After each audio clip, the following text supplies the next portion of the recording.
Some stories begin with violence. Not because the people in them are violent, but because love, real love, always seems to attract the kind of danger that was never invited. Lee Junho was not the kind of man you expected to find standing in the ruins of an ambush. He was polished, composed, a man who built companies from nothing, who moved through boardrooms the way water moves through marble, quietly reshaping everything without seeming to try. He was the kind of handsome that made people self-conscious without meaning to. That sharp jawline, that calm in his dark eyes, that jet black hair swept back as if even chaos couldn't disturb it. He had earned his quietness.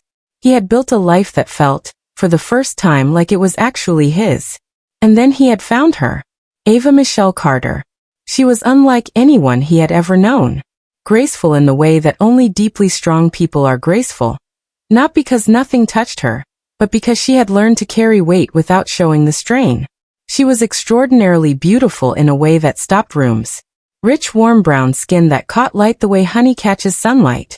Those almond-shaped deep brown eyes that seemed to see through everything you tried to hide.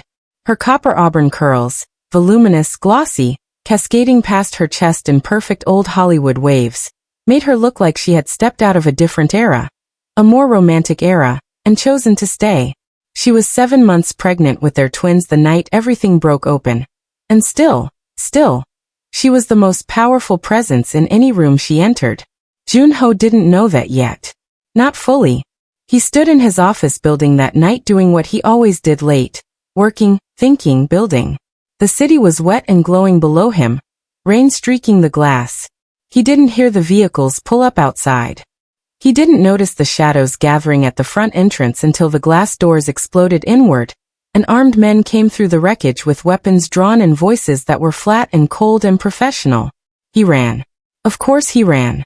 Because Junho was brilliant, not reckless. He got as far as the upper corridor before realizing there was nowhere left to go. He pressed his back against a pillar, listening to them close in. And he did something he almost never did. He gave up. Not loudly. Not with any drama. Just a closing of the eyes. A breath. A whisper meant for no one. I'm sorry. And in that whisper was everything. The unborn children he would never meet. The woman whose face he saw in the last clear thought his mind could form. And then the air changed. One gunshot. Clean, precise, terrifying in its calm. One of the armed men dropped. Every head turned. She was standing in the broken entrance. Copper auburn curls rain-touched, catching the emergency light. Her very curvy pregnant silhouette against the shattered doorway. 7 months of life cradled in front of her, one hand resting on her belly, the other holding a weapon with the steady precision of someone who had been trained to an extraordinary level and never forgotten a single lesson. Her oval face was stone. Those deep brown eyes were absolute. The leader laughed. People always laughed when they didn't yet understand what they were looking at. He stopped laughing. What followed was not a fight so much as a lesson. A devastating, precise, controlled lesson delivered by a heavily pregnant woman to a room full of trained armed men who had made the catastrophic error of underestimating her. She moved through them with a terrible economy of motion. Disarming, deflecting, striking, spinning, each movement protecting her stomach, each action 2 steps ahead of whatever they tried. Junho, pressed against his pillar, could only watch with wide dark eyes and a mind that was trying and failing to reconcile the woman who read beside him at night with the woman currently dismantling professionals like they were nothing. Who are you? He whispered. She glanced at him for exactly 1 second. Her nude-gloss lips formed for words. Someone who won't let you die. Then she turned back to finish it. And outside in the rain, a black luxury car rolled up. A door opened. And a man stepped out. Rich dark ebony skin gleaming, chiseled jaw set, deep-set eyes cold. And began to slowly, theatrically clap. Her ex had arrived. Subscribe for more amazing stories, and comment below to tell us where you're watching from. His name was Damien Xavier Brooks, and the most dangerous thing about him was not his resources, his men, or his physique, though all 3 were formidable. The most dangerous thing about Damien was that he genuinely believed he was the wronged party. He had never learned the difference between loving someone and owning them, and by the time Ava understood that difference, it had nearly cost her everything. Standing in the rain, watching him clap with that cold theatrical satisfaction, Ava felt something she hadn't felt in 2 years. The specific, particular chill of being seen by someone who knows all of your secrets and intends to weaponize them. Behind her, Junho stepped forward. She felt him close, his warmth, his confusion, the barely contained alarm in his voice as he asked, "Ava, you know him?" She didn't answer. Not yet. Because the truth was more complicated than a yes, and there wasn't time. Damien spoke for her, in the way he always spoke for people he considered his. "If I can't have you, neither can he." It was almost poetic in its simplicity. 2 years of obsession, an ocean of resources deployed, men trained and armed and sent, all of it reducible to that one adolescent sentence. He had never grown past the boy who believed that the most beautiful things in the world existed to be possessed. He sent the second wave. They came out of the rain like shadows, 6 more, spreading in tactical formation. And Ava, standing between them and the man she loved, made her choice in the same instant she'd been making it all night. She moved first. What the men didn't know, what almost no one knew except for a handful of people in organizations whose names didn't appear in public records, was that Ava Michelle Carter had spent 3 years of her late teens and early 20s in a program that no one talked about at dinner parties. She had been extraordinary at it. And then she had walked away, buried it, built herself a quieter life, and met Junho, who made her feel like the warrior and the woman could coexist without either one consuming the other. But the warrior never leaves. She just waits. She was not reckless with her condition. Every movement was calculated with the precision of someone who understood exactly what was at stake. The children, the man behind her, the life they had built. She took nothing for granted and she wasted nothing. When she disarmed, she finished. When she deflected, she countered. When she moved with everything. Junho watched from the doorway with hands gripping the broken glass frame. He had stopped trying to process and simply recorded, his dark eyes cataloging every movement, every shift, every impossible decision she made in fractions of seconds. The awe on his face was the kind that changes a person permanently. You don't watch someone you love reveal a completely different dimension of themselves and come out of it unchanged. And then it came down to Damien himself. He removed his suit jacket with that studied, deliberate calm. The calm of someone who has won every confrontation he's walked into. He rolled his sleeves. He walked toward her. She knew what he was capable of. She had been next to it. She had survived it once before in a different way. Not through combat, but through the long, grinding, dangerous work of leaving someone who didn't believe in leaving.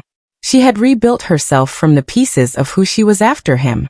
She was not going to let him take another thing from her. The confrontation that followed was not elegant. It was real, hard and close and brutal and fast.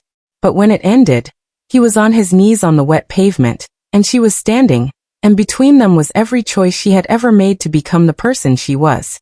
She looked down at him. His deep-set dark eyes looked up at her. And for one moment, stripped of everything, there was just grief between them. The grief of what they were. The grief of what he chose to become. She turned away. The sirens were getting louder. The sirens were a kind of answer. The city finally catching up to what had happened in it. Blue and red light painted the rain-wet street in rotating patterns. And in that strange pulsing light, the three of them stood in the aftermath of everything. Ava, her hand over her stomach, finally breathing. Junho behind her, finally moving toward her. And Damien, on his knees on the pavement, finally powerless. Officers arrived in force. The armed men on the ground were secured. Damien Xavier Brooks, wealthy, formidable, obsessed, was placed in handcuffs with the same practical efficiency applied to anyone who sends armed men to kill someone. All his money couldn't change what he'd done. All his conviction that he was the wronged party couldn't make the law agree. He looked at her once, across the distance, as they pulled him up. His sculpted lips moved. She didn't look back. There was nothing left to say to that chapter. And then it was just the two of them. Junho reached her in 4 steps and put his hands on her face. Carefully. The way you handle something precious that you've just realized is more extraordinary than you understood. His sharp jaw was trembling very slightly. His dark eyes were wet. He didn't know what to say, and so he said the only thing that was true. You could have told me. She met his eyes. Hers were tired and completely open. No armor left, no walls. Would you have believed it? A beat. His lips curved just slightly, into something that was almost a laugh. No.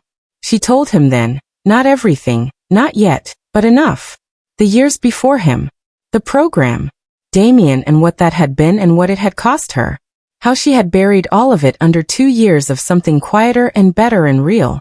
How she had been afraid that telling him would change the way he saw her. Not the strength, but the history attached to it. The violence she'd been part of. The world she'd come from. He listened with the same quality of attention he gave to everything that mattered to him. Completely, without interruption, without flinching. And when she was done, he was quiet for a long moment. Then he said, "The only thing that changes is I understand you more." She let out a breath she'd been holding for 2 years. He pulled her gently into his chest, arms careful around her pregnant body, his cheek resting against her copper auburn curls. She pressed her face into his open shirt. They stood there, 2 people on a rain-wet street surrounded by police lights and the last of the chaos, and simply held each other. They began to move toward the car. He kept his arm around her, steady and solid. She let him. They almost made it. A figure rose from behind a car, one of the men, wounded but conscious, blocking the path. And Junho, the quiet Korean CEO who had watched the woman he loved save him all night, reached down and grabbed a metal rod from the ground without hesitation. Something in him had shifted tonight. He had watched her give everything for him. He was not going to stand behind her again. He struck the man aside. One blow. Sufficient. He stood over it, chest heaving, looking at the rod in his own hands with slight surprise. As if discovering a part of himself he hadn't known was there. She watched him from behind, those deep brown eyes wide for the first time with something she hadn't expected to feel in this direction. Wonder. He dropped the rod, turned back to her, took her hand, and then she froze. The pain came like a wave that had been waiting just behind the adrenaline this entire time. Her free hand gripped his. Her face tightened with the particular, unmistakable, overwhelming reality of labor. "It's time," she said. His face transformed. Everything that had just happened, the violence, the confrontation, the revelations, became instantly irrelevant. He moved. The car sped through the city. He drove with one hand and held hers with the other, talking to her in low steady Korean when the silence between contractions grew too heavy. She breathed through it, eyes closed, head back against the seat, copper auburn curls falling loose. The hospital entrance was a blur of white light and rushing scrubs and someone handing him a form he immediately ignored to keep holding her hand. He ran alongside the wheelchair. He was stopped at the double doors. He pressed his face against the cold glass and watched her go through. And then he turned and walked to a plastic chair, and sat down and put his face in his hands, and did the hardest thing he'd ever done. He waited. 40 minutes. That was how long he sat in that plastic hospital chair with his face in his hands, counting the fluorescent hum of the lights and the distant sound of a city that knew nothing about what had just happened inside it. His tailored charcoal suit was wrecked, rain-dried and torn and stained with the evidence of the night. His jet-black hair had given up its shape entirely, falling across his forehead in something that looked, honestly, more like a person than a CEO. The polish was gone. What was underneath it was something much better. He was terrified. Not the way he'd been terrified in the office building. That had been a manageable terror. A problem with solutions if he could only find them. This was different. This was the terror of love. The particular agony of having found the most extraordinary person you've ever known and understanding, in a single luminous moment, that you could not protect them from everything. That there were places even you could not follow. That the only thing left was to wait and believe. He believed. A doctor came through the doors. She looked at him and he stood up, and he knew before she opened her mouth. He could tell from the way she held herself, from the warmth in her exhausted face, from the soft exhale before the words. "Congratulations. It's twins. A boy and a girl." Junho had run companies that employed thousands of people. He had made decisions worth hundreds of millions of dollars. He had stood in the back of limousines and in the front of conference rooms, and at the edges of rooftops looking down at cities he was changing. None of it, not one moment of it, had ever broken him open the way those 12 words did. He cried. Completely, freely, without any attempt to stop it. Both hands pressed over his mouth, deep dark eyes flooding, sharp jaw trembling against the press of his fingers. The doctor put a hand briefly on his arm. He nodded. He couldn't speak. They let him through. She was in the bed with both of them, one in each arm, wrapped in white, impossibly small. Her copper auburn curls were spread softly across the pillow. Her rich warm brown skin was luminous with exhaustion and joy. Her almond-shaped deep brown eyes found him the moment he came through the door. And the smile that crossed her full plump lips was the most beautiful thing he had ever seen in his life. Not because it was a perfect smile. Because it was a tired one. An honest one. A smile that had earned every millimeter of itself. He crossed the room. He sat on the edge of the bed. He took her hand in both of his. His sharp features were completely undone. Tears still on his cheeks, jaw soft, dark eyes holding hers with everything he had. "You saved me," he said, voice low and breaking. "You saved me even like this." She shook her head slightly, those deep brown eyes warm and knowing. "For us," she said. "I did it for us." He leaned forward, pressed his forehead gently against hers. Both infants between them. Her copper auburn curls against his cheek. Her breath against his face. They stayed like that in the warm soft light, the four of them in a frame so complete it felt like an answer. He held them both, one on each arm, and looked down at two faces so new they seemed to belong to a different version of the world. A better version, one that hadn't yet learned about armed men in the rain or glass shattering inward, or the specific violence of obsession. He pressed his lips to each forehead, one at a time, unhurried. A promise spoken in the only language that mattered. "Now I'll take care of you," he said, looking back at her. "All of you." She let herself rest. For the first time in a very long time, she let herself simply rest. The copper auburn curls fanned across the pillow. The oval heart-shaped face. High cheekbones, full lips, those extraordinary deep brown eyes finally closed. Was the face of a woman who had set down a weight she'd carried alone for too long, and found that someone was there to help carry what came next. He stayed awake through the night. Dawn found him in the chair beside her, one hand still holding hers, the other resting gently on one of the sleeping infants. His head was bowed forward, jet black hair falling loose, jaw soft in sleep. The city outside the window had shifted from black to gray to the first pale gold of morning. The family breathed together in the quiet. She woke first. She looked at him, all of him. The wrecked suit, the disheveled hair, the hand that hadn't let go even in sleep, and something in her chest settled into a shape it had never quite been able to find before. She squeezed his hand. He opened his eyes. Months later, if you had walked into their home on any ordinary morning, you would have found something both completely ordinary and quietly extraordinary. You would have found Lee Junho in the kitchen. Not in a boardroom. Not in a conference call. In the kitchen, in a white t-shirt with his sleeves rolled up, cooking something that smelled like garlic and sesame, moving between pots with the same focused attention he once gave to acquisitions and quarterly earnings. Beside him on the island, in their carriers, two infants regarded him with the wide-eyed critical assessment of people who are new to the world and finding it mostly acceptable. He would glance at them occasionally and make a face. A genuinely ridiculous face, the kind no one from his office would have believed. And one of them would make a small delighted sound, and he would look almost shocked by his own happiness. Down the hall, Ava was asleep on the sofa.